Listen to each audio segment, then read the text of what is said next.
السلام علیکم۔ حضرت خالد رضی اللہ نے اپنے لشکر کو کوچ کا حکم فرمایا۔ ارکا ایک ایسا مقام تھا کہ جو عراق کے آنے والے مسافروں کے واسطے خطرناک جگہ تھی۔ مملکت روم قافلوں سے ٹیکس وصول کرتی تھی۔ بادشاہ کی طرف سے یہاں ایک حاکم رہتا تھا۔ جس وقت حضرت خالد رضی اللہ کی فوج یہاں آئی تو آپ نے لوٹ مار کا حکم دیا اور اطراف و مضافات میں جو ملا لوٹ لیا۔ باشندگان ارکا قلعے میں بند ہو گئے۔ یہاں حکمائے روم میں سے ایک حکیم رہتا تھا جس نے علاوہ دیگر علوم کے فن ملحمہ بھی حاصل کیا تھا۔ جس وقت اس نے مسلمانوں کے لشکر کو دیکھا رنگ فک ہو گیا اور کہا اپنی دین کی قسم وقت آ گیا ہے۔ ارکا والوں نے پوچھا کیسا وقت؟ اس نے جواب دیا کہ میں نے علم ملحمہ میں اس قوم کا ذکر پڑھا ہے، اس میں لکھا ہے کہ عراق کی طرف سے جو سب سے اول یہاں عالم آئے گا وہ فتح اور نصرت کا عالم ہوگا۔ رومیوں کی ہلاکت اور بربادی کا زمانہ قریب ہوگا۔ اس لشکر کو تم غور سے دیکھو، اگر اس کا نشان یعنی علم سیاہ، سپہ سالار چوڑا چکلا، دراز قد، لحیم و شحیم اور شان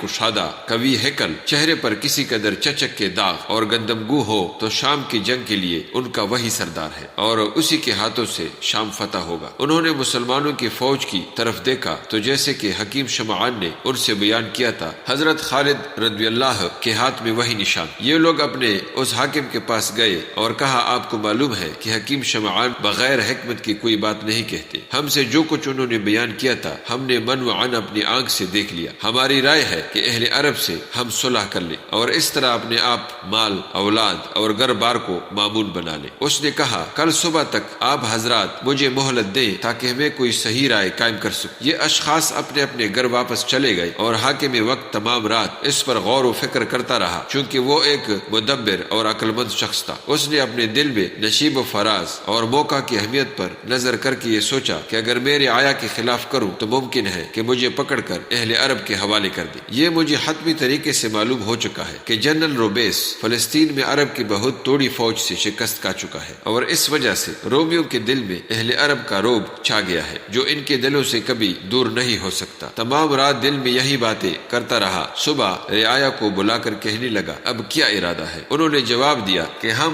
عربوں سے صلح ہی کرنا چاہتے ہیں اور بعد از مصالحت ہم اپنے اسی شہر میں رہیں گے۔